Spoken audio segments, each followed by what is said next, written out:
Thank you so much to the entire Black professionals in International Affairs team for this tremendous honor.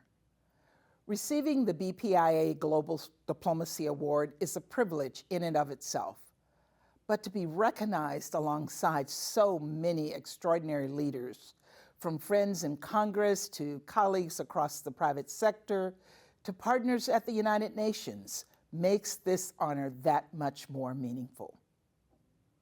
I wish I could be with you in person at the Martin Luther King Jr. Library today, but know that I'm with you in spirit as you celebrate 35 years of empowerment and excellence.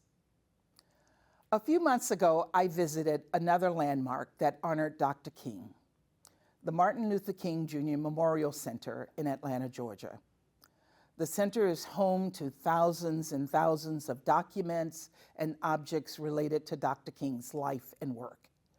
And it's where he and his wife, Coretta Scott King, are laid to rest. Etched into Dr. King's gravestone in Atlanta are the final lines of his iconic "I Have a Dream" speech. Free at last, free at last. Thank God Almighty, we are free at last. Some people know that the words are taken from an old spiritual, but what most people don't know is that Dr. King first used the refrain not on the steps of the Lincoln Memorial in 1963, but in Ghana.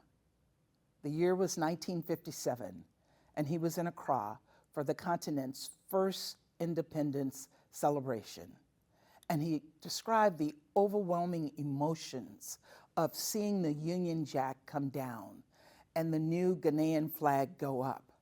That feeling of free at last, free at last.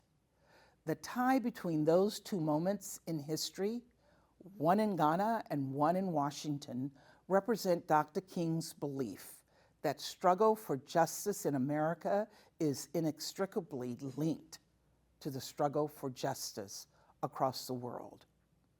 And though I didn't know it in 1957 or 1963 as a young Black girl attending a segregated school in Louisiana, that belief would become the guiding light of my entire career.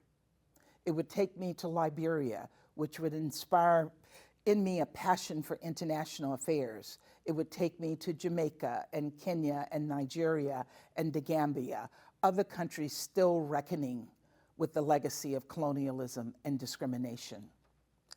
And it would take me to the United Nations, where I now serve as ambassador.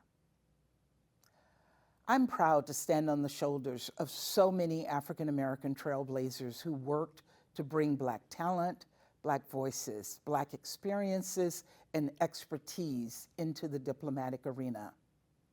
Mentors like Ambassador Ed Perkins, who challenged the leaders of apartheid as the U.S. ambassador to South Africa before becoming the U.S. ambassador to the United Nations, who helped me get where I am today, not only through his example, but through his active mentorship, because he understood a simple concept. In every single corner of society, and especially in matters of international affairs, racial diversity is a strength, not a weakness. And elevating the next generation of African American talent isn't simply a nice to have, it's mission critical.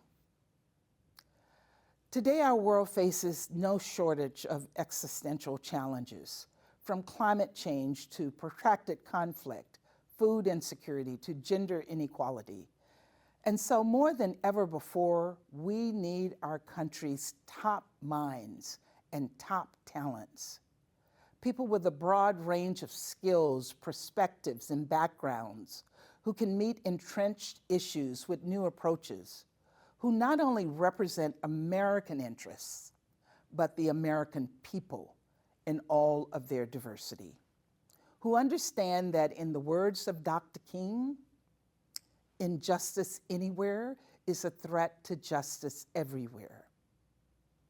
And so once again, I am so grateful for the vision of BPIA founder Barbara Patterson, the leadership of BPIA President Alexandria Maloney, and the tireless efforts of everyone in this incredible community to uplift the next generation of African American diplomats.